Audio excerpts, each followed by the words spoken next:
Es lamentable que a 20 pacientes se les ponga en un hospital con unas temperaturas demasiado bajas, cosa que ya alertaba un informe hace 3 meses, que había un problema de sellado del hospital, que se les tengan que trasladar a la antigua FE, que es una instalación que sigue teniendo fibrocemento y que sigue sin tener agua caliente en este momento, que no se haya pensado en instalaciones que tiene esta comunidad, el hospital militar, no lo sé, la feria, hay instalaciones de todo tipo, que hayamos convertido un patatal, ¿no?, en un hospital. Eso no podemos hacerlo, ¿no? No podemos hacerlo en nuestra comunidad y no podemos tratar a los pacientes como los estamos tratando.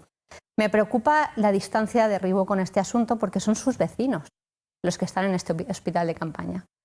Yo siempre pido un alcalde más reivindicativo, más defensor, más protector, más cercano, y lo veo absolutamente distante con este problema, ¿no? Y insisto, creo que se ha realizado una muy mala gestión por parte de la Consellería de este asunto. Se nos dijo que iban a ser 5 millones, ahora se deben 8,5, al final resultarán casi 15,5. Es una barbaridad lo de los 3 hospitales de campaña y sinceramente merece lo que ha anunciado hoy la presidenta del Partido Popular de la Comunidad Valenciana, que es una querella, porque efectivamente con la salud de los ciudadanos no se puede jugar. Cosa vuestra, porque ahí hay vecinos de la ciudad y el alcalde de la ciudad se tiene que preocupar por ello y tiene que intentar que la Generalitat cumpla con el mantenimiento del hospital, con las mejores instalaciones sanitarias para sus vecinos y para los vecinos del área metropolitana. Yo creo que sí que va con vosotros. Es decir, creo que la situación de la ciudad es muy lamentable. Llevamos 190 muertos desde el inicio de enero. Y el doctor Domingo lo decía anteriormente, lo ha hecho muy sutilmente, pero ha dicho, hombre, tenemos un nivel de contagio muy elevado y una presión asistencial muy elevada. Eso en plano quiere decir que a lo mejor la presión asistencial está haciendo que efectivamente nuestra atención sanitaria pues, no esté llegando a abasto y estemos teniendo un número de fallecidos tan importante. Y eso es muy grave, ¿no?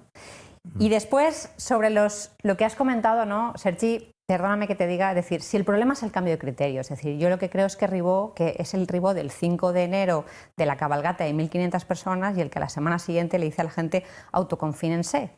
Es el Ribó de la hipocondria, de que éramos unos hipocondríacos y es el único líder que dijo eso en ese momento. Igual que Mónica Oltra fue la única líder que dijo que era un resfriado un poquito más grave.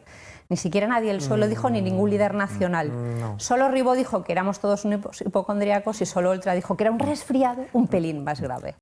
Es decir, que el ministro de Sanidad, en una pandemia tan dura como estamos viviendo, con personas fallecidas todos los días, algo tan dramático, que deje su responsabilidad para irse a ser candidato de unas elecciones que no deberían realizarse el 14 de febrero. En ningún caso. Nadie comprende las restricciones sobre algunos sectores, las restricciones que estamos aplicándole al ciudadano y que se hagan unas elecciones. Es decir, es como incluso tiene un tinte antidemocrático, porque la gente no va a poder ni va a poder expresarse con normalidad. O sea, no, a lo mejor hay una abstención, seguro que hay una abstención tremenda, porque ciertamente, es decir, es que es tremendo, ¿no? Entonces, para mí, mantener las elecciones es un gran error.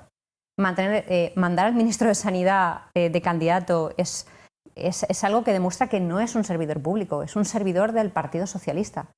O sea, no sirve a la finalidad pública, que es mantenerse en su cargo cuando peor lo está pasando España.